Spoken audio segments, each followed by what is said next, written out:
Hello, everyone. My name is Chris Hass. I'm a second and third grade teacher in Richland School District 2, and I'm also the Midlands area rep for SC for Ed.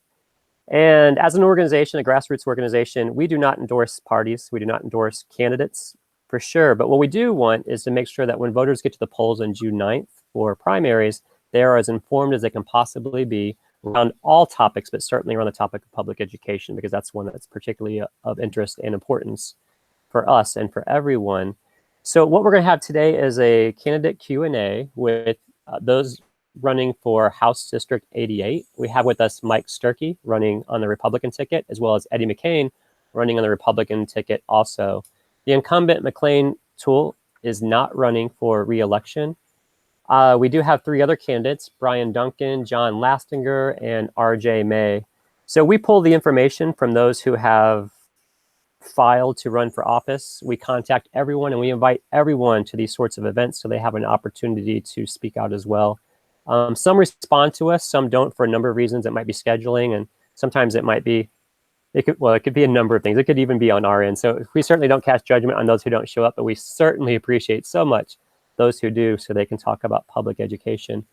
So we'll go ahead and get started. And Eddie, I'm going to start with you and just give you an opportunity to maybe introduce yourself and talk a little bit about the platform that you're running on. Oh, thank you. Yeah, my name is Eddie McCain, and I'm from West Columbia. I grew up out Platte Springs Road near what is called the Three Fountains area. Graduated from Airport High School back in 1977, and did the college thing, have a bachelor's degree in political science, and went into the Army. I served 20 years as a soldier on active duty.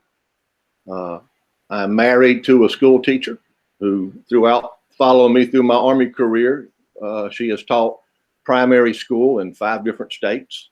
So I'm real familiar with public education, being married to a primary school teacher. And I am what I would call a strict constitutionalist. Even though I'm retired from the Army, the oath that I took to defend the Constitution, I don't believe ever retires. And basically it's the same oath that that we will take, those that win, their office. And I believe that's one area in government, both in federal government and in state government, that is often ignored, is we have candidates who run for office and they're knowledgeable about a lot of things, but they're not really have a lot of knowledge about how government is supposed to work. They don't understand the 10th Amendment. Some of them don't even know we have a 10th Amendment that clearly specifies what issues belong to the federal government and which issues belong to the state government. And I'm a limited government person. I'm a very pro free enterprise person, and I'm a very local decision making type person. And we do not have enough of those type of representatives in the state house. And so that's why I'm running for South Carolina House Seat 88. Thank you. Mike Sturkie, you want to introduce yourself and talk a little bit about your platform? Yeah, my name is Mike Sturkie. I'm a lifelong resident of the Edmond community. Lived out on Old Orangeburg Road between Platte Springs and 302 for the past 58 years. I married Kathy Williams from South Congaree in 1982. We've been married 38 years. We reared 3 daughters, Kelly, Carla, and Caitlin. They all attended District 1 schools. I've been a grading contractor, site development contractor for the past 32 years. We've been involved in a number of projects like Michelin. We done most of the grading for the Michelin big tire plant, the big tire plant parking lot. We've helped facilitate a lot of jobs like the Target Shopping Center in Lexington, bringing jobs to Lexington County, building roads, repairing roads. My mom and dad were missionaries in Africa for about 35 years. They went over in 1979. I got to go with them, and I graduated overseas in an American accredited high school. came back home in 1980, started my own business in 1982, and been self-employed pretty much ever since. Go to church at Trinity Baptist Church. Been over there for about 19 years. Before that, I went to Ebenezer Pentecostal Church, same church my dad and I grew up in, and my grandfather founded. Our roots go back in Lexington County. My great-great-grandfather, Gus Sturkie, he lived in Swansea off Gus Sturkie Road, and he settled there in 1840. My great-great-grandpa Shumpert, Sam Shumpert, he lived on Fitz Drive. It's now named Fitz Drive. It was just a dirt road back then. But he settled in the town of South Congaree in 1746. So I'm the fifth generation Sturkie to live here, but we've been actively involved in our church and our family and our community. And I love this community, and I love South Carolina, and I'm looking forward to trying to help repair our roads. We need somebody that's well-versed in roads, but since this pandemic set in, it seems now that it's going to be more critical to get our jobs back and get our economy back going. And the road has taken a back seat to that by a lot of people's standards. All right, thank you. So, Mike, we're going to start with you. I have 4 questions, kind of broad questions about education. They'll give you an opportunity to speak about your views on public education and what you think our mission needs to be and what actions need to be taken. And we'll shoot for about 2 or 3 minute responses to each, and then I'll give you each a chance to wrap up at the end and maybe share some final thoughts. So, Mike, our first question is, what is your opinion of the state of public education in South Carolina today? Well, in Lexington District 1 and Lexington District 2, I feel, which is mainly where our House Seat 88 is going to lie, I feel we have some of the best schools in the state of South Carolina. I know they're well funded. We need to look at maybe increasing teachers' pay, getting them more in line with national averages, and class. Look at classroom size. Look at standardized testing. I think we need to quit teaching to the test and more or less let the teachers have the reign to teach the class and evaluate, what the child has learned. But at the same time, my wife was a teacher as well. Now, she taught as a teacher's assistant in special needs here at Saxon-Gotha Elementary School. And the biggest problems that are facing our teachers today, from what they're telling me, is the classroom size and classroom discipline. And then they want to teach a certain test or a certain, instead of letting the child, you can't, it's the same classroom instruction is not going to be the same for every child. Okay, thank you. Eddie, same question. What's your opinion or view on the state of public education in South Carolina today? Well, as Mike said, education here in District 1, education-wise, is pretty good. One of the problems that we need to address and we need to fix is that we are putting a lot of administrative responsibilities on the teachers that really do not have a lot with educating the students. And our teachers, I can speak for this from the primary age and the elementary age teachers. They wind up spending many hours just having to keep up with the paperwork that really doesn't pertain toward the education of the child. I can say that my wife many times works, till 6, 7 o'clock in the afternoon. She works weekends, and it's just to keep up with the paperwork requirements that the government has put on teachers. And that is one reason why a lot of teachers are leaving the profession. We have a lot of senior teachers that have 15, 20 years experience, and they're leaving education because they no longer believe that the total focus is on teaching the child. That the total focus now is just on all types of paperwork that really don't have anything to do with teaching the child. And so that that has to be addressed because it's not fair to the teachers and it's not fair to the students. And to be honest with you, I hear a lot in the media about teacher pay. And I'm sure every teacher would like, just like you and I, would like to have a pay increase. But in my 36 years of marriage, and my wife has been a public school teacher for over 30 years. She's taught public schools in 5 different states while she followed me through my Army career. I've never heard her, and I've never heard any of her teacher friends, regardless of whether she was teaching in Louisiana, California, Missouri, Virginia, here, complain about the pay. I'm not saying they wouldn't like more money, but from my standpoint, I've never heard any of them complain about the pay. You know, their biggest complaint is not being able to focus all their time and energy on teaching children because they have so much other work they're held accountable for that really doesn't pertain toward teaching children. And so now they have to, it's like a juggling act. They got to juggle a ball to make sure they satisfy all the government requirements as well as make sure that they're doing right by their students. And that is the problem, in my opinion.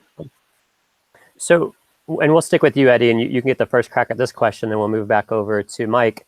So the second question has to do with priorities. If you were elected, what would be the very first step you would want to take to try to improve public education in South Carolina? Well, the very first thing I would do is try to help my fellow legislators understand that all of this paperwork these teachers are required to do, it's not helping and it's not necessary.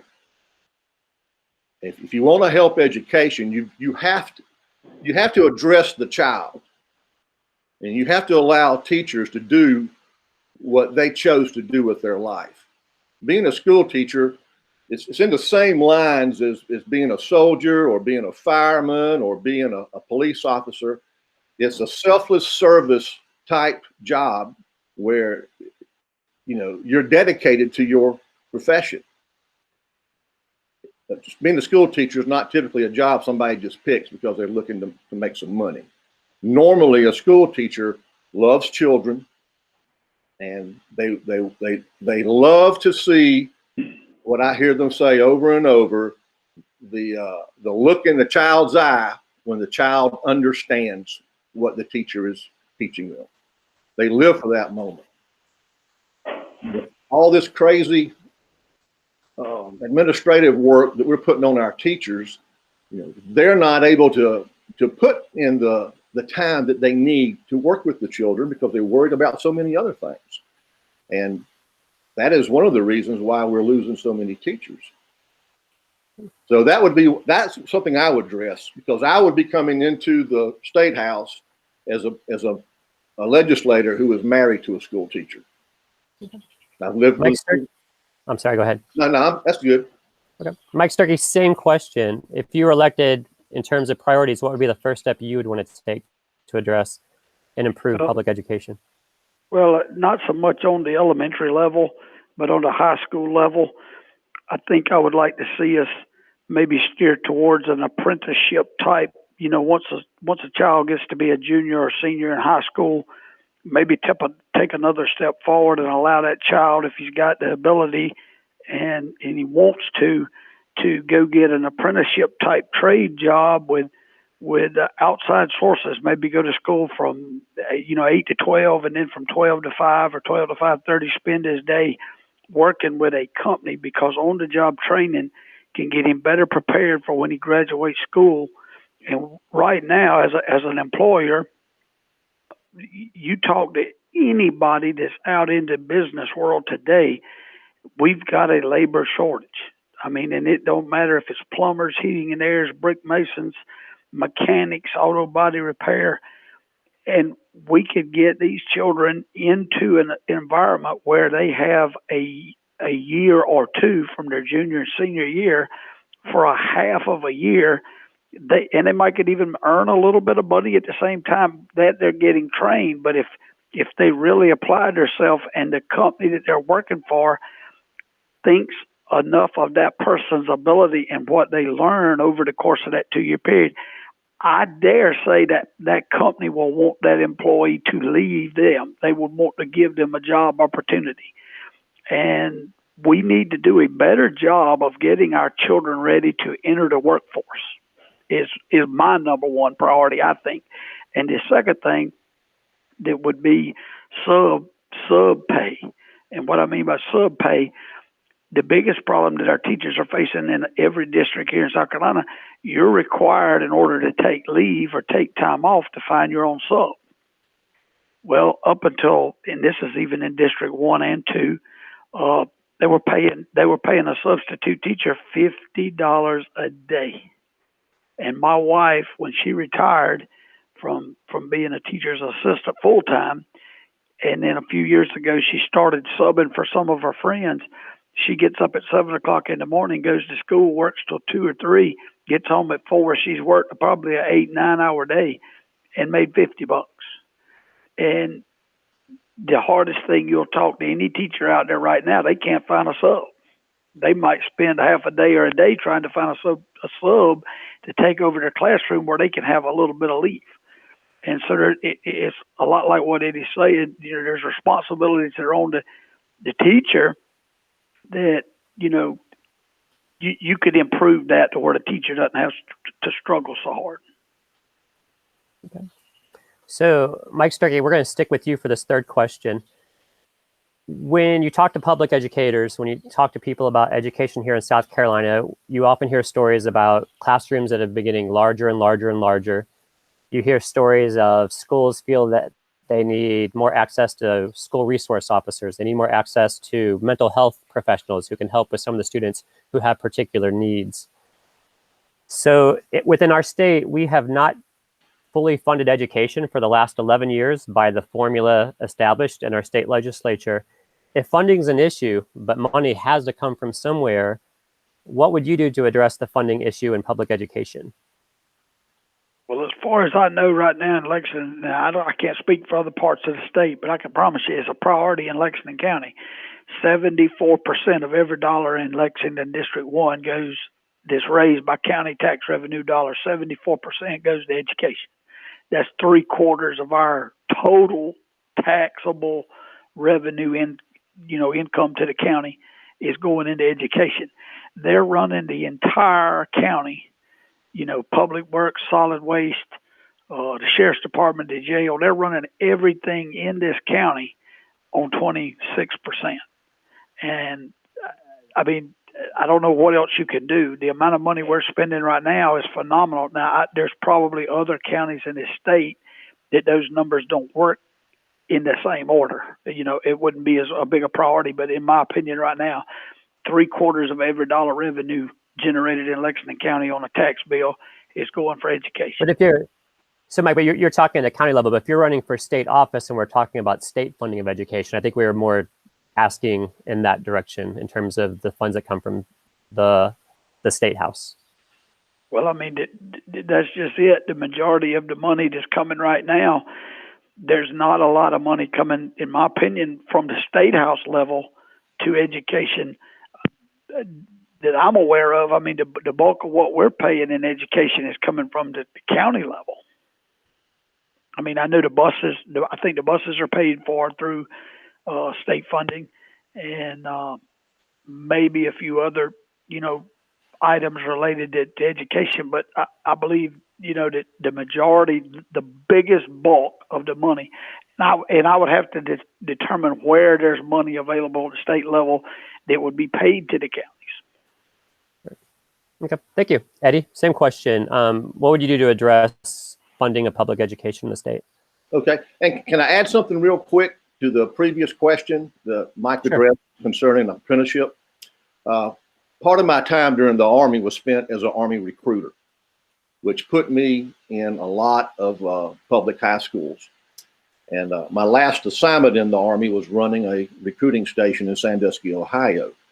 And up there, they had a high schools up there that they taught like fire science. They actually had a full fire truck at the high school. And they kids during their junior and senior year could take fire science. They could also take police science, where they learned how to all about law enforcement. And I recall going to Airport High School that I took auto mechanics. A lot of guys and girls took cosmetology. They took carpentry. So I don't believe our schools are offering those now anymore. If they are, they're not offering them at every school as it once was back when I was going to high school back in the late 70s. So that is something that we need to bring back. In regard to money, this is going to be a controversial answer. But here, and I don't have the exact figures in front of me. I should have looked them up and wrote them down, but I didn't. You may already know them.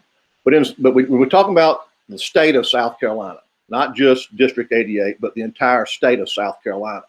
We have a problem when we have some school districts are receiving like $18,000 per child, while other school districts are receiving $9,000 or $10,000 per child. So there's a big separation there based simply off of where a person lives. And I believe we should look at South Carolina education as a whole. And I believe the same amount of money that goes to a child in Greenville, South Carolina, should go to a child in Columbia, South Carolina, should go to a child in Charleston, South Carolina. We often hear when we're looking at federal elections about they call it the corridor of shame, I-95. Many of those kids down there in Allendale County, Colleton County, they've got like $9,000 or $10,000 per child coming into their school, whereas certain parts of Columbia go up to the north upstate. They've got $18,000, $19,000 per child going into the classroom. So it's a big difference. And if we want to look at South Carolina education as a whole, then we need to work out a way that the money is equally distributed. Now, I understand that different counties have different wealth levels. I understand that. I know that Lexington County is one of the more wealthier counties in South Carolina, and Allendale County is toward the bottom. So Lexington County generates a lot more money. And so there's a lot more money. The property values are higher. So there's a lot more money coming from property taxes that fund Lexington County education, whereas in Allendale County, in this example, they don't have that type of revenue coming from their property taxes. So if we want to look at South Carolina as a state, then we need to look at making the distribution of money more even. Because I can walk into schools like River Bluff, which is almost like walking into a small college, and then I can walk down to the schools down in Allendale and Colleton County, and I've been down there before in some of those schools, and half the time they don't have air conditioning that's working. So, that's a serious problem at the state.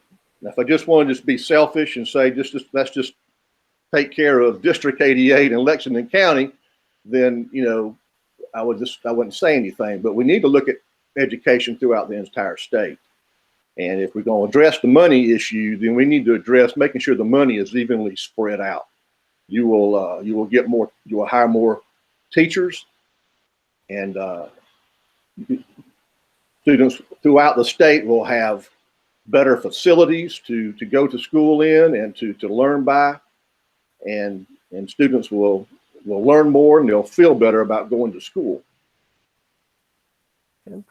So our final question, and I'll stay with you, Eddie McCain, and then move over to Mike Sturkie, is, in your opinion, you talked a little bit about testing earlier. What do you think a successful accountability system for education could look like in South Carolina? What should we be striving for? Grade-wise? In terms of when you think about testing and the things that happen at the end of our school years and how much that funnels and directs what happens during the school year, how should we be assessing if we're being successful with our students in South Carolina? What should that look like in our classrooms? Well, at the end of the year, what part should the state be playing in that? Well, at the end of the year, all students should be tested. Otherwise, you don't have any way of knowing what type of knowledge that child has gained throughout the year. So, you have to have a standardized type test in order for you to know whether the students, whether it's kindergarten or 12th grade, what they're learning. And you also need to know what they're not learning as well. So you have to have tests. I know some people don't believe in the A, B, C, D, F system. That's what I grew up under. And it was pretty clear. If you made an A, you did really well. You made, I think back in the late 70s, a 94 and above was considered an A. And if you made 69 and below, you made an F. This is a true story. When I was at Airport High School, back then we had what we call mini courses. We'd have like 9 weeks of one class, and then that class would end, and we'd pick 9 weeks and go to another class. And our English classes were set up that way. And my 9th grade year, I took English, grammar, and composition. At the end of the year, the teacher called out our test scores individually. Like she'd say, Eddie, and I'd write down all my scores, 90, 60, 50, whatever, whole list of them, probably 20 of them. I tallied them all up and did a division, and I had a 69. I walked up to my teacher and I said, ma'am, I've got a 69 here. Is there anything I can do to get this extra point so that I will pass? And she said, no, you clowned around too much or whatever. So I got stuck with a 69, and she gave me an F plus on my report card. Not an F, but an F plus. To my knowledge, I'm the only student that's ever received an F plus on a report card. I've made A pluses, B pluses, C pluses. I'm probably the only student to ever actually get an F plus. And I had to go to summer school. I believe it was 8 days to make up that class. It was a mini course. So summer school wasn't long. I think I went 8 days for summer school to make it up. But I don't know if I answered your question or not, but the grades need to reflect something. And in my case, if the teacher had a heart, she should have give me extra credit and give me that extra point. But I knew, and my parents knew, that at an F plus, I wasn't working to my capability. And if I'd been working on my capability, I would have made a lot better of a grade than an F plus. But I clowned around too much. But back then, if a kid made a C or a kid made a B, you knew where that child was at concerning the subject that they were taking. And so we have to have a grade standard. If we don't have a grade standard, we don't have a clue where the child is. Thank you. Mike Sturkie, same question. In your opinion, what would a successful accountability system for education look like? Well, I think once you set a standard, if you've got a certain number of books to read, or you've got a certain, mathematical table, or, grade school, it's going to continue to increase as the child goes through, K through 12. But the teacher has a curriculum, and as they teach that curriculum, they should have a test to determine whether or not that individual child has grasped what she's been teaching all year long to advance them to the next curriculum level. And what's happening a lot of times now, they don't want to fail somebody. So if that child decides that he's not going to apply himself and not grasp the curriculum for that year, they pass him anyway.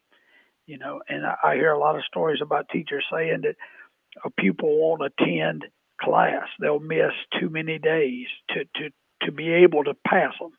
But they'll let them come in and sit on Saturday with headphones on and iPads and sit there and play on their phone. They're not learning anything, but that'll make up a day. And when they make those days up, they pass them. Well, it won't do you any good to continue to let that proceed, because that child will grow up, grossly undereducated for the work environment or whatever he's going to decide to do in life. But one thing, Eddie was mentioning a while ago that I kind of disagree with is every county is a little bit different. In Lexington County, we have 31 schools. We've got 5 high schools. We got 25,000 students. We just appropriated a bond referendum that the voters in the county approved, $490 million. So education in Lexington District 1 and this District 88 is a top priority. And for that matter, District 2 has been catching up, if you will, for lack of a better word.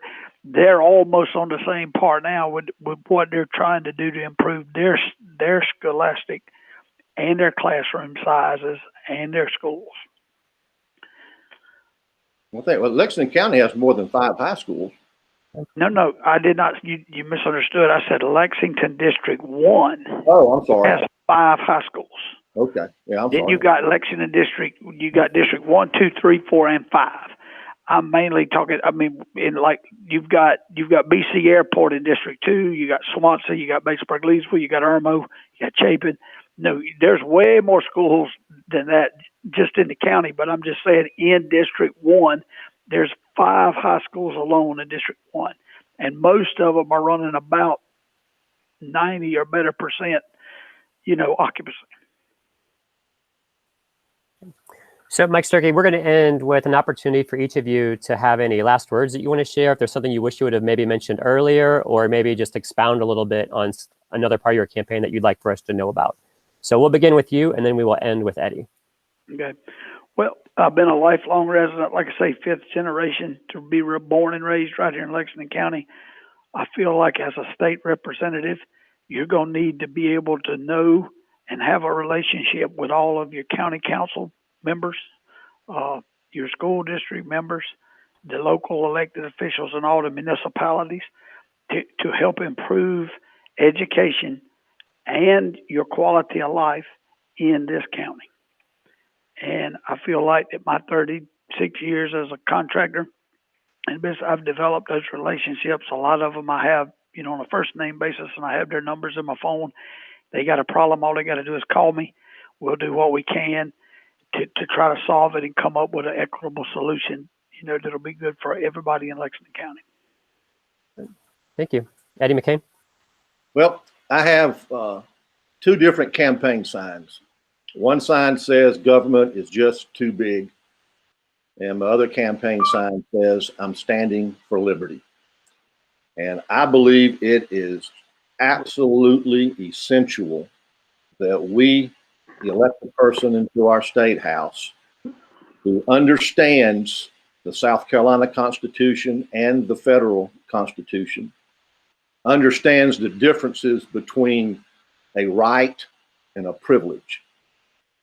And we have way too many elected representatives who take an oath unto God to defend the Constitution, but they have no idea what's inside the Constitution.